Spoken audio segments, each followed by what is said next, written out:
Olá, irmãos e amigos, faço votos de que estejam bem e em plena comunhão com o Senhor. Se você é novo por aqui, inscreva-se nesse canal, pois fazendo isso concorrerá para que o mesmo alcance muitas outras pessoas. Digo concorrerá, pois quem convence o homem da justiça, do pecado e do juízo é o Espírito Santo. Se esse canal, a sementeira, puder ser um meio para evangelizar e levar a palavra de Deus, ficarei muito satisfeito e com a consciência do dever cumprido. Rogo para que curta o presente vídeo, compartilhe-o e acione o sino das novidades. Esse vídeo será um pouco mais extenso do que o de costume, por isso peço a paciência de vocês para assistir até o final. O argumento de hoje é Conhecendo a Deus, dedicado principalmente aos novos convertidos. Versículo-chave, Deuteronômio capítulo 7, versículo 9. Lembre-se que o Senhor nosso Deus é o único Deus. Ele é fiel e misericordioso para os que o amam e guardam os seus preceitos. Meus amigos, a mente humana é limitada, incapaz sequer de compreender o nome de Deus. Compreender quem é Deus em sua totalidade é impossível. Enquanto estivermos nessa roupa, nesta casca, nesta unidade móvel extraveicular, nesse traje de carbono, oxigênio, nitrogênio e hidrogênio, compreenderemos em parte. Somente os salvos no Senhor compreenderão a amplitude, a profundidade e a extensão de quem é Deus, o Deus Trino, que é um só Senhor. Negar a existência do Pai, ou do Filho, ou do Espírito Santo seria como negar a palavra de Deus. Há evidências tanto no Antigo como no Novo Testamento. Eu citarei alguns exemplos. Peço que leiam em suas Bíblias as referências. Façamos o homem. Eis que o homem se tornou como um de nós. Desçamos e confundamos ali a linguagem dos homens. Observe a conjugação do verbo, primeira pessoa do plural, o que indica a presença de mais de uma pessoa no diálogo. Evidências do Novo Testamento. O batismo de Jesus, onde houve a manifestação do Pai e do Espírito Santo. Cristo afirmou: Eu e o Pai somos um. Cristo prometeu o Consolador, que seria enviado por ele da parte do Pai. A bênção apostólica menciona o Pai, o Filho e o Espírito Santo. As cartas de Paulo também faz menções ao Pai, ao Filho e ao Espírito Santo. Mesmo sendo três pessoas distintas, são um único Deus e um só Senhor. A nossa cognição não é capaz de compreender totalmente isso, pois é maravilhosíssimo demais para nós homens. Talvez o mais próximo que cheguemos disso seja quando compreendemos o mistério da união de um homem com sua mulher ligados pelo amor. Tornam-se um só ente, uma só carne, uma só pessoa, apesar de serem duas pessoas distintas. Na eternidade, antes de toda a criação, Deus é amor. Ocorre que o amor não existe onde não há ninguém para ser amado. Aqui não há contradição. Deus, sendo um único Senhor em três pessoas distintas, Pai, Filho e Espírito Santo, faz com que o amor exista antes de toda a criação, pois o amor é expresso eternamente entre as pessoas da Trindade, que sempre se amaram, e assim o amor, chamado ágape, é eterno. Ao decidir criar o homem, Deus, conhecido por nós como Cristo, disse: façamos o homem conforme a nossa imagem, conforme a nossa semelhança. Por que eu afirmei que foi Cristo que disse isso? Em João capítulo 1, versículo 3, é revelado que todas as coisas foram criadas por ele. Todas as coisas foram feitas por ele, e sem ele nada do que foi feito se fez. A palavra de Deus ainda declara: Cristo nos escolheu e predestinou. Digo nós que aceitamos a Cristo como Senhor e Salvador. Como disse, ele nos escolheu, a fim de que sejamos para o louvor de sua glória.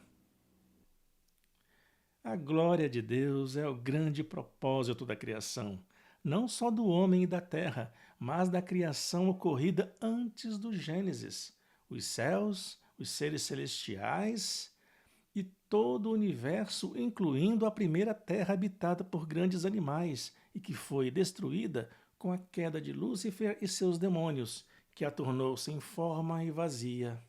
Curiosidades. Eu disse sim à primeira terra, e isso não é heresia, mas uma teoria que em nada corrompe a palavra de Deus. Em Ezequiel capítulo 28, dos versículos de 11 a 19, há o relato em forma de metáfora da queda de Lúcifer, o Satanás. E nos versículos 17 e 18 está escrito: Elevou-se o teu coração por causa da tua formosura. Corrompeste a tua sabedoria por causa do teu resplendor. Por terra te lancei, diante dos reis te pus, para que olhem para ti. Pela multidão das tuas iniquidades, pela injustiça de suas ações, profanaste os teus santuários. Eu, pois, fiz sair do meio de ti um fogo, que te consumiu a ti, e te tornei em cinza sobre a terra, aos olhos de todos os que te veem. Em Apocalipse capítulo 12, do versículo 3 até a primeira parte do versículo 4, também está escrito: E viu-se outro sinal no céu, e eis que era um grande dragão vermelho, que tinha 7 cabeças e 10 chifres, e sobre as cabeças 7 diademas. E a sua cauda levou após si a terça parte das estrelas do céu e lançou-as sobre a terra. A queda de Lúcifer e seus demônios destruiu a primeira terra habitada por grandes animais. E a destruição foi tamanha que a terra ficou desabitada, sem forma e vazia. E isso ocorreu antes do Gênesis, antes de o homem ter sido criado. A revista científica Nature Geoscience publicou um estudo teorizando sobre como ocorreu a extinção dos dinossauros. O nome do artigo é esse que aparece na tela da informação e cuja tradução livre seria: Asteroide gigante impacta o inverno sustentado por poeira fina de silicato.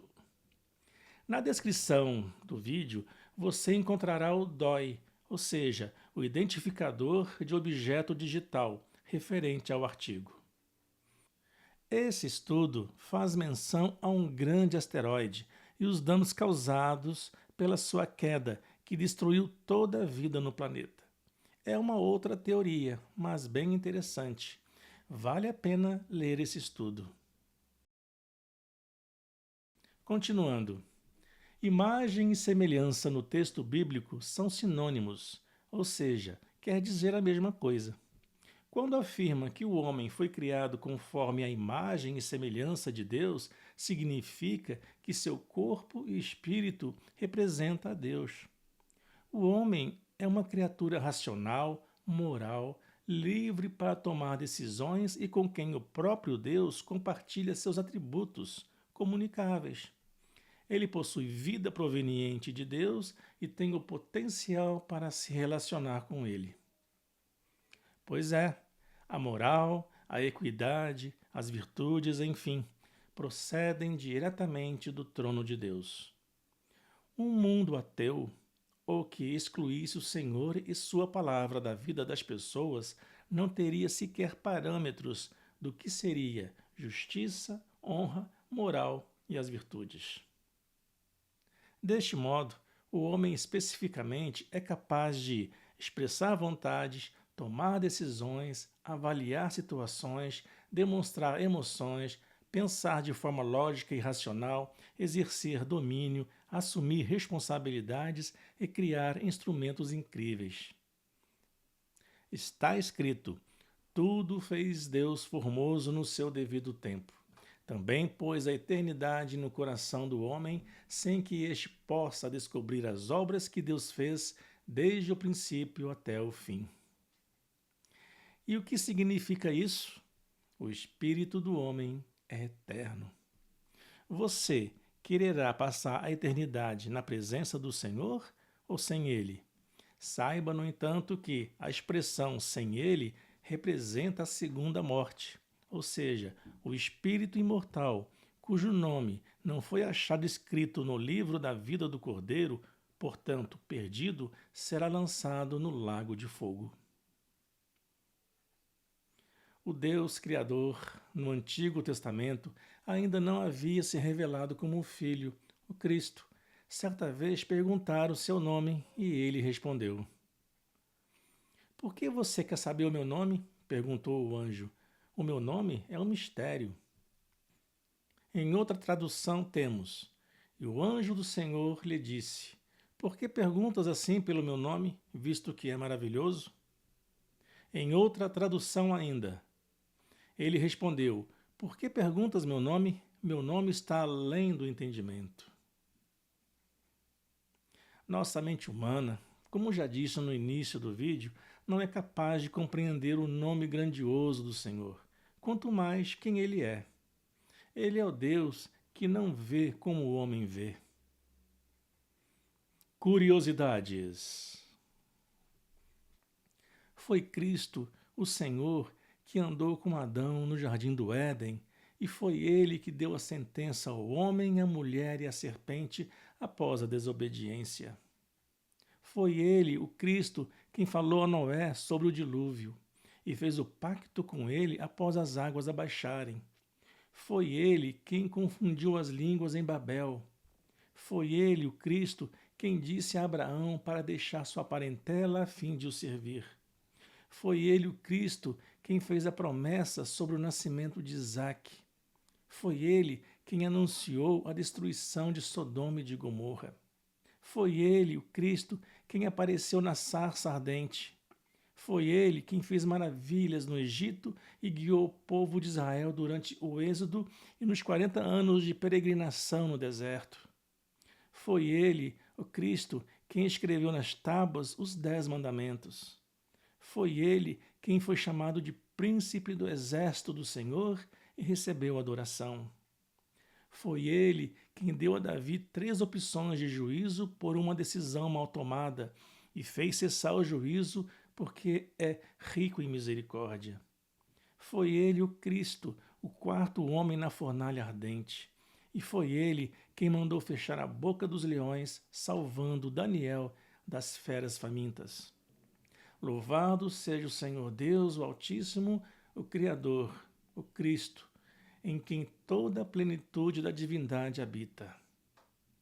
Em Romanos, capítulo 11, versículo 36, está escrito: Porque dele, e por ele, e para ele são todas as coisas.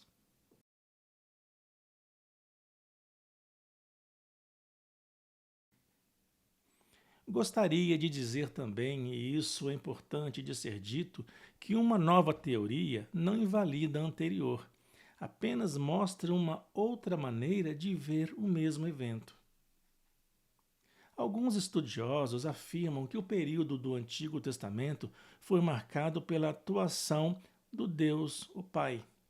Data vênia, minha compreensão, baseada na minha comunhão com Deus e na minha fé, leva-me a teorizar que no período entre Gênesis até a ressurreição de Cristo e sua ascensão aos céus para sentar-se à direita do poder, Cristo atuou incansavelmente. A partir do Pentecostes, o Consolador desceu, e o Senhor Deus, o Pai, passa a atuar, pois está escrito na profecia em Salmos 110, versículo 1. Disse o Senhor ao meu Senhor: Assenta-te à minha direita, até que ponha os teus inimigos por escabelo dos teus pés. É importante o cristão fazer a leitura do Antigo Testamento. após deixar o leite racional e adquirir mais solidez em sua fé. Nessa leitura, compreenderá a importância de obedecê-lo e de buscar a santidade, sem a qual ninguém verá o Senhor. Meus irmãos, sem santificação, o cristão de rótulo estará apenas se enganando e naquele dia ouvirá: Apartai-vos de mim, vós que praticais a iniquidade. Pode ser que haja algum amigo ou irmão que tenha enganado seu próximo. Possui gato de energia e de água, furta TV a cabo ou internet, trai sua esposa, mente compulsivamente, presta informações falsas em sua declaração de imposto de renda e se aproveita da boa-fé dos irmãos e do vizinho. A esse irmão eu digo: conserte-se, arrependa-se, restitua o que você tirou do seu próximo, pague suas contas e honre seus compromissos. Ainda há tempo. Enganosas são as afirmações que se ouvem no mundo ímpio, tais como: Deus é Pai, Pai de todos e a tudo perdoa. Engano. Somente aos que recebem a Cristo e creem no seu nome foi dado o direito de se tornarem filhos de Deus.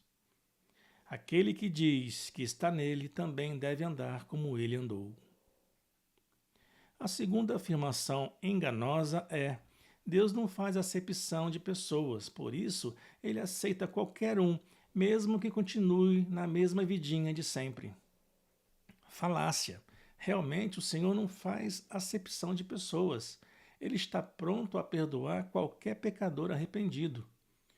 Portanto, se alguém, por mais pecador que seja, se arrepende de seus pecados, aceita Cristo como seu Senhor e Salvador, precisa viver em novidade de vida em Cristo, buscando a santificação. A santificação é um processo que começa quando alguém aceita Jesus como Salvador, e só será completa na ressurreição, quando os salvos viverão para sempre com Cristo. A santificação, após a conversão, se consolida com a leitura e meditação da Palavra de Deus. Somos santificados no nome de Cristo, e Cristo nos santifica. Mas, assim como é santo aquele que o chamou, devemos ser santos também em tudo o que fizermos, pois está escrito: sejam santos, porque eu sou santo. A santificação exige que nos afastemos das obras da carne. Porque, se viverdes de acordo com a carne, certamente morrereis. No entanto, se pelo Espírito fizerdes morrer os atos do corpo, vivereis. Ninguém pode servir a dois senhores, pois odiará um e amará o outro, ou se dedicará a um e desprezará o outro. Vocês não podem servir a Deus e às vaidades do mundo ímpio. Diz um ditado: dos ímpios vêm coisas ímpias. Logo, do mundo ímpio só virá pecado e morte. Blaise Pascal foi um matemático e teólogo. Ele afirmou certa vez, e concordo com suas palavras: o homem tem todo o poder do mundo quando quer fazer mal a alguém, mas quando se trata de fazer o bem, via de regra, tem as mãos atadas. Apresento agora um novo quadro para rasgar e triturar. Eu tenho aqui em minhas mãos uma lista de nomes de pessoas que se dizem profetas e Cristo reencarnado. Na verdade, falsos cristos e falsos profetas. No século XX, surgiram muitos falsos profetas e falsos cristos pregando palavras contrárias à sã doutrina. Da mesma forma, no século XXI, têm surgido outros falsos profetas e falsos cristos. Vigiem, irmãos. Cristo Senhor adverte: se alguém vos disser, eis que o Cristo está aqui ou ali, não lhe deis crédito, porque surgirão falsos cristos e falsos profetas, e farão tão grandes sinais e prodígios que, se possível fora, enganariam até os escolhidos. Se, todavia, alguém lhes anunciar, eis aqui o Cristo, ou ei-lo ali, não deis qualquer crédito a isso.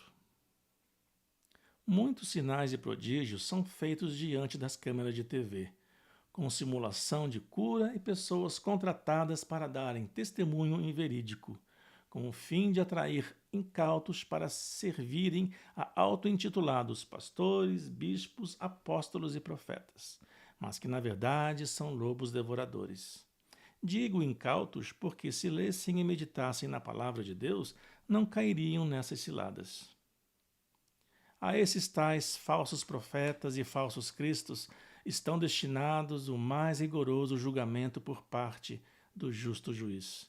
Merecem o lixo da história, cuja memória será esquecida. Esta lista, a qual eu rasgo e trituro com toda a minha indiferença e desprezo.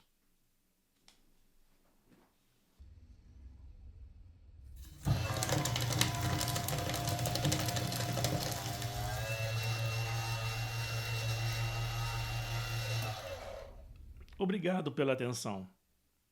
Deixe seu comentário e dúvidas a respeito do assunto. Se Deus permitir, com muito prazer irei tentar responder. Até breve, fiquem na paz do Senhor.